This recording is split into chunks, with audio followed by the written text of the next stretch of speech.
This summer, my cousin Sandy died.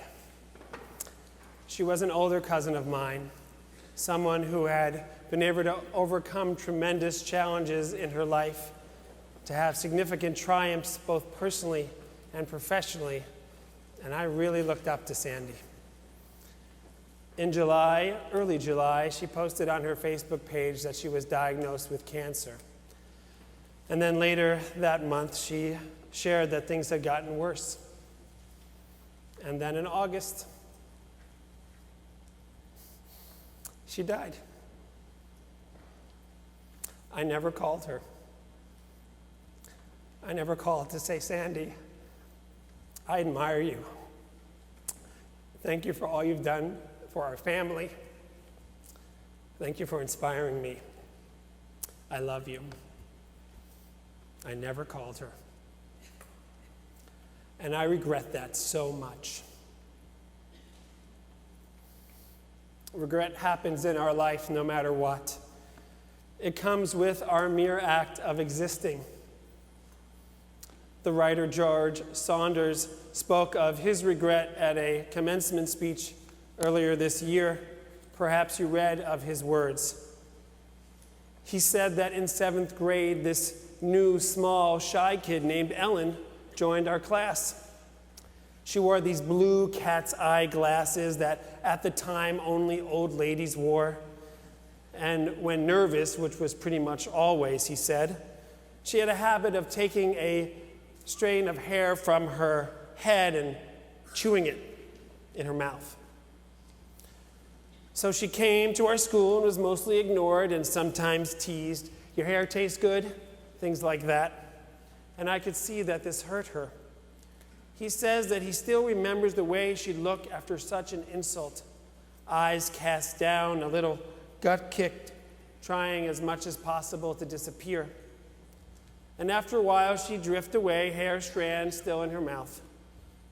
Sometimes he'd see her outside of her yard, afraid to go any further. And then he explained they moved. That was it. No tragedy, no final hazing. One day she was there, and then she wasn't. End of story. Now, why do I regret that? Saunders said. Why, 42 years later, am I still thinking about Ellen? And Saunders explained what I regret most in my life are failures of kindness. Regret comes with living. It comes in many forms. What do you regret? We often have the urge to avoid regret rather than confront it. Remorse can be tough going. I looked online, and there are 462 books available on Amazon with the words "no regrets" in the title. As though we could actually live life without regret. It's ridiculous, it's impossible. Let's look at our quintessential book, our Hebrew Bible.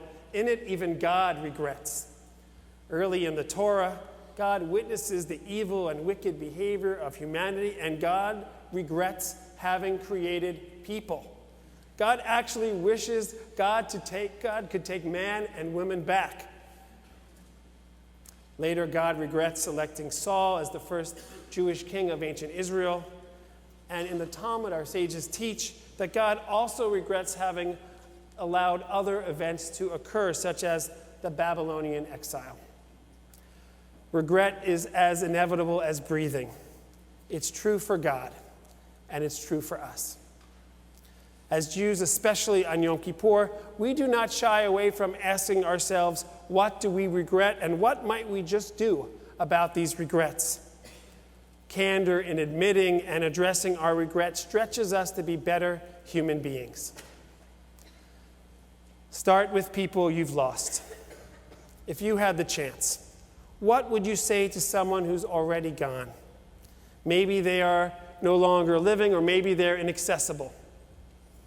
I know what I would say to my cousin Sandy. As a young writer, Jackie Hooper became interested in learning about the words people wish they would have said to one another. She spoke with her 84-year-old grandfather about this. and he retold to her the story of how his family survived the Holocaust thanks to his Christian neighbors who hid them from the Nazis. He eventually escaped and came to America. He always wanted to properly thank them for saving his life. Jackie asked him to write a letter to them saying the things he wanted to say. This is what he wrote. Dear Mrs. Gabriel, the memory for what you did for me remains unchanged. I was 10, and I'll never forget. In fear for my family's safety, you came to our place to help protect us. You were angels who put yourself in danger in order to save us. You didn't have to come to protect my family and put yours at greater risk, but you did it because you cared for us. And my gratitude for you remains with me always. Sincerely, Ernest. After writing this, he said to his granddaughter, it was cathartic. These thoughts and feelings have been on my mind all these years. This letter finally gave me a way to express myself. Jackie invited others in her community and beyond to write letters as well, and to her surprise, she received thousands of responses, letters from around the world containing words that people wish they had said. One came from a 52-year-old woman named Sarah. She wrote, Dear Ralph, I miss you. You were a wonderful husband and even better father. Emily misses you even more than I do. It's been 23 years since you died. Sometimes it feels like yesterday. I really regret that I didn't laugh at all your jokes. You tried to crack me up when we were arguing, when I was frustrated by life and bills and all the stupid things that made me mad. You'd play the fool for me, and I would withhold my laughter to punish you because of my bad mood. I should have laughed. I'm sorry. I will love you forever. Writing is not the only way we can address regret. In the Bible, we read about King David reaching out to his deceased son, Absalom. David and Absalom's relationship had become estranged and then adversarial. Absalom was killed in a battle when he tried to overthrow his father's reign. Upon hearing about his son's death, David grieved instantly and intensely despite his son's betrayal. He spoke to Absalom directly, not by letter, but by crying out, "Oh, my son Absalom, my son Absalom, if only I had died instead of you. Oh, Absalom, my son, my son." It takes courage to be honest with ourselves. It takes courage to tell the truth and express our regret. This is what our tradition compels us to do, and what's important is that we do it now. A rabbinic colleague of mine shared with me that when he officiates a funeral, just before people take a shovel and place earth on top of the casket, he invites them to settle any unfinished business with the deceased. He suggests that they speak aloud or to themselves those words that they want to say to their dead relative or friend. And people do it. I don't want to be the one doing this at a gravesite. I don't want to miss the chance to do this with people in person. We can grab the opportunity to have these conversations with people while they are still with us. We read tonight, we are to bare our souls and face our nakedness. Will we choose to grow more worn and withered, or awake to what should matter most? Let's awaken ourselves.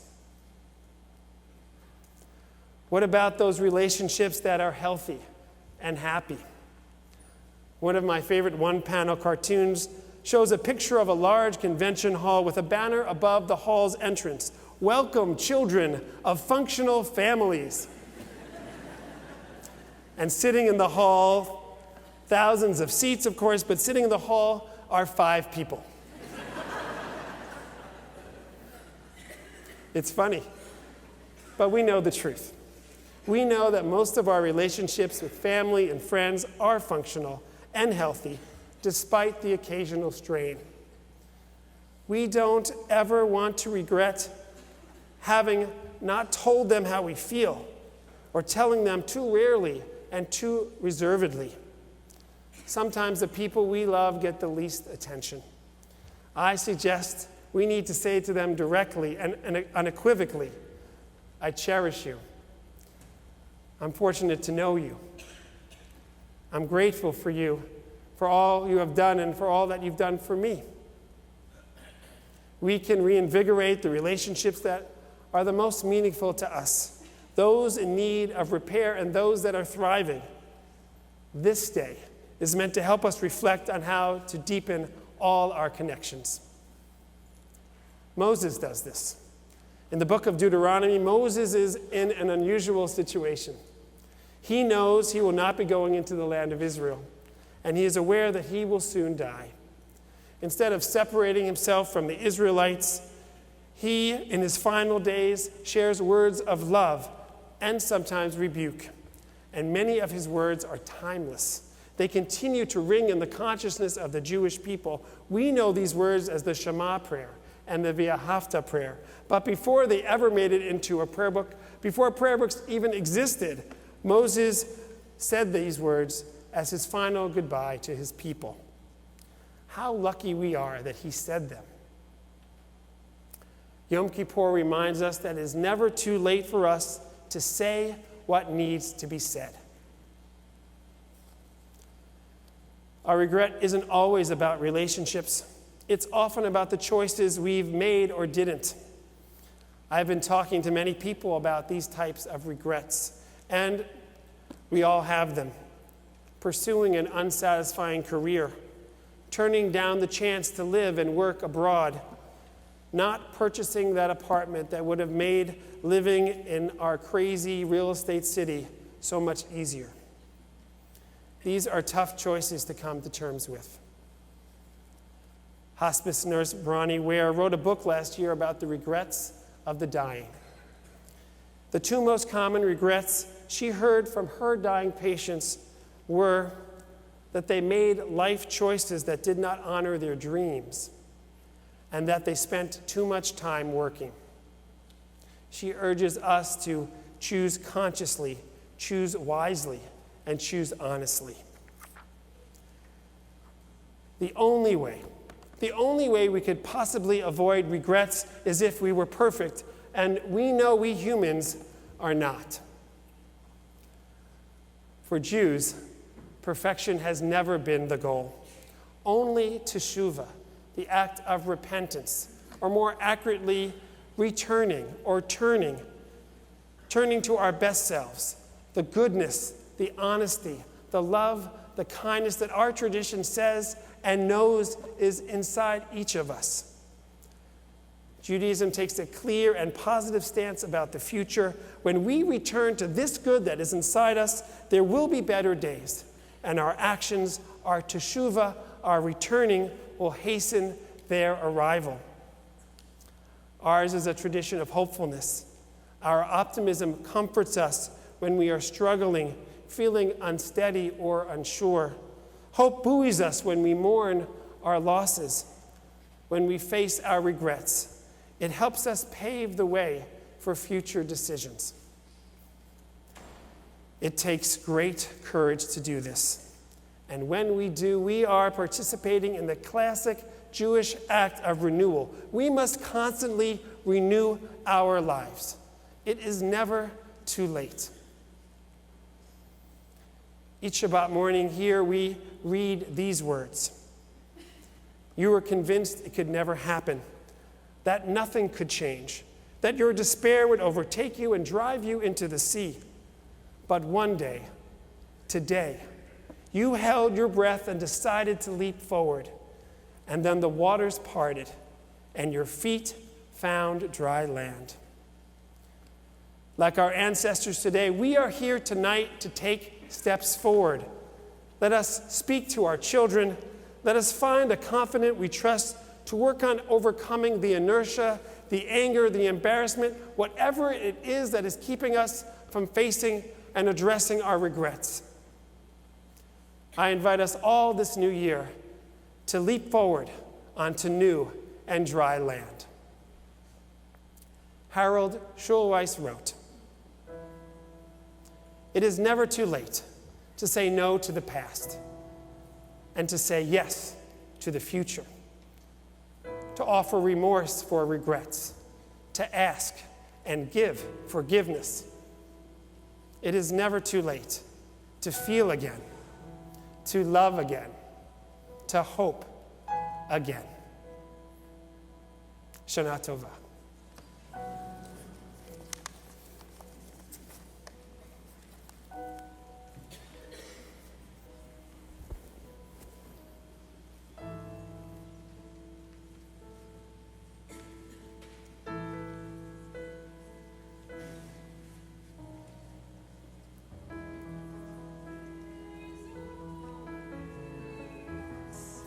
There's only this address, regret, or life is yours to miss.